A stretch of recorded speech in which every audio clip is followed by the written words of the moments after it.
नमस्कार, विजय कुमार गोयल नाम है हमारा और आप देखना शुरू कर चुके हैं 2 IITian सरकारी।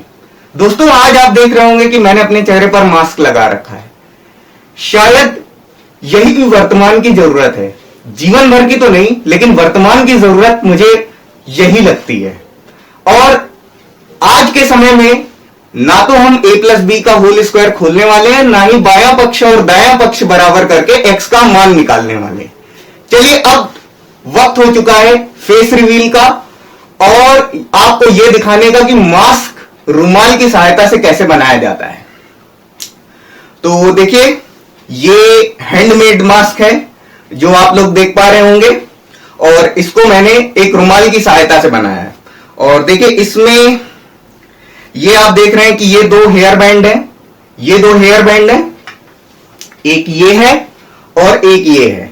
और अगर आपके पास हेयर बैंड अगर नहीं है तो आप रबर बैंड से भी इसको इजीली बना सकते हैं। देखिए, मैंने क्या किया है, ये हमारे पास रुमाल है और मैंने इसको ऐसे मोड़ा, ठीक, और ऐसे मोड़ा, ठीक, और ये हमारा बन गया, ठीक, और ये हमारा इस तरीके से तैयार हो गया। अब हम क्या करेंगे, अब हम इसमें 2 किनारों पर ये हेयर बैंड फंसा सकते हैं, ठीक, और एक हेयर बैंड हमने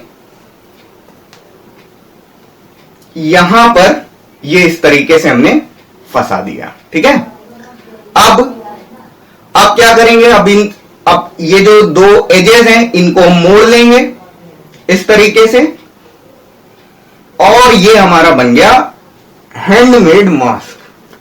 अब आपको मार्केट से कोई भी मास्क परचेज करने की जरूरत नहीं है, ठीक, ये इस तरीके से बन गया और आपने पहन लिया।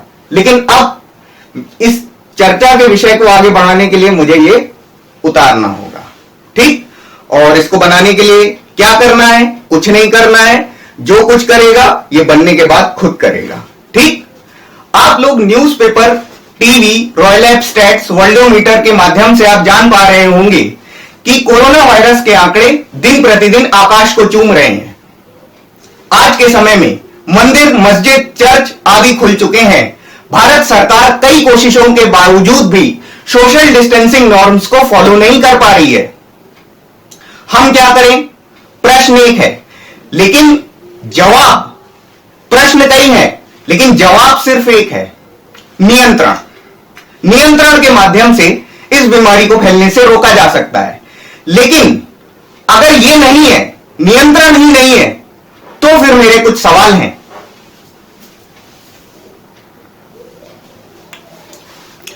मेरे वो सवाल ये है, क्या आपका जीवन दारू बिना गतिमान नहीं हो सकता है? क्या आपकी महीने भर की दारू से क्या वाकई अर्थव्यवस्था पटरी पर आ जाएगी? क्या मित्रों के साथ मिलकर फौजदारी करना जरूरी है? क्या आप बिना फेस मास्क के आप सुरक्षित हैं?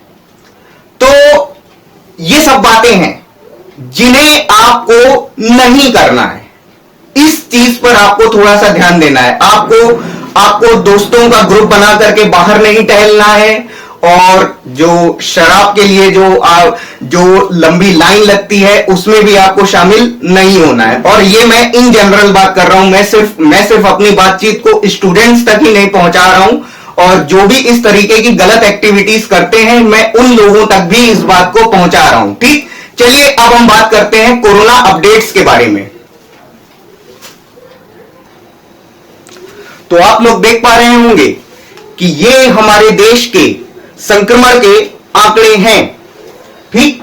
केसेस हुए 2,98,283, मौतें 8,502, रिकवरी 1,46,973। और ये जो आंकड़े हैं मैंने अभी 2 मिनट पहले रॉयल लैब स्टैट्स के यूट्यूब चैनल से उठाए हैं। और इटली, स्पेन, इंग्लैंड, जर्मनी जैसे बड़े बड़े देशों को कोरोना वायरस के संक्रमण में हराकर भारत अब 4थे स्थान पर आ चुका है। उसके बाद भी ICMR, Indian council of medical research, इस बात को मानने को तैयार नहीं है कि भारत में कम्युनिटी ट्रांसफर हो चुका है। कम्युनिटी ट्रांसफर का मतलब यह होता है कि सामुदायिक तौर पर संक्रमण, यानी संक्रमण कब मिला, किससे मिला, जब इस बात की पुष्टि ना की जा सके तो इस प्रकार के संक्रमण को हम बोलते हैं कम्युनिटी ट्रांसफर से होने वाला संक्रमण। इसका मतलब तो यह है, अगर आईसीएमआर ये बात बोल रहा है कि भारत में कम्युनिटी ट्रांसफर शुरू नहीं हुआ है, तो इसका मतलब तो यह है कि 3 दिन से जो लगातार भारत में 10,000 केस आ रहे हैं, तो इसकी कॉन्टैक्ट ट्रेसिंग इन्होंने कर ली होगी। इससे तो और क्या, इससे तो भाई यही साबित होता है कि भारत में अगर कम्युनिटी ट्रांसफर अगर शुरू नहीं हुआ है, तो इसका मतलब तो जाहिर सी बात है यही है कि 10,000 केस में किसको 10,000 केस जो आए हैं उनमें किसको कैसे संक्रमण मिला है, इस बात की तो कोई पुष्टि हो नहीं रही है। अगर पुष्टि हो रही है तो कम्युनिटी ट्रांसफर नहीं है, और पुष्टि अगर हो पा रही है तो कम्युनिटी ट्रांसफर नहीं है, और नहीं हो पा रही है तो इसका मतलब सीधी सी बात है कि ये कम्युनिटी ट्रांसफर ही है। तो अब इसके बारे में थोड़ी सी और बात भी हम करते हैं। चलिए अब देखिए इस बीमारी के लक्षणों के बारे में बात करते हैं। तो लक्षण इस बीमारी के इस प्रकार हैं: सूखी खांसी, हल्का बुखार, पेट में दर्द होना और सांस लेने में तकलीफ इस बीमारी के लक्षण हैं। अगर इस तरीके की आपको तकलीफों से सामना करना पड़ रहा है तो आप तुरंत एम्बुलेंस को कॉल करिए और घर पर आपके एम्बुलेंस आ जाएगी, ठीक है। और लोकल डॉक्टर से दिखाने से कोई फायदा नहीं है, क्योंकि लोकल डॉक्टर के पास अगर जाएंगे और इन लक्षणों को आप एक्सप्लेन जब करेंगे तो वो अपना शटर बंद करके चला जाएगा।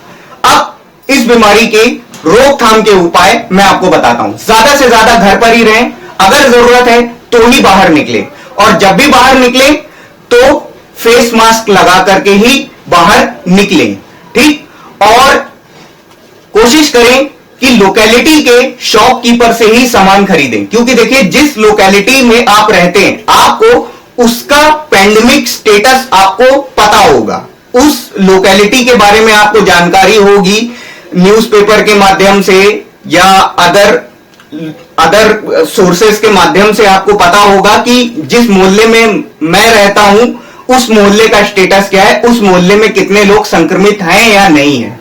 लेकिन अगर आप अपना मोहल्ला छोड़ करके आप 10 किलोमीटर दूर या 5 किलोमीटर की दूरी पर अगर आप कोई वस्तु अगर खरीदने जाते हैं तो उस जगह के बारे में आपको कोई भी निश्चित जानकारी नहीं होती है।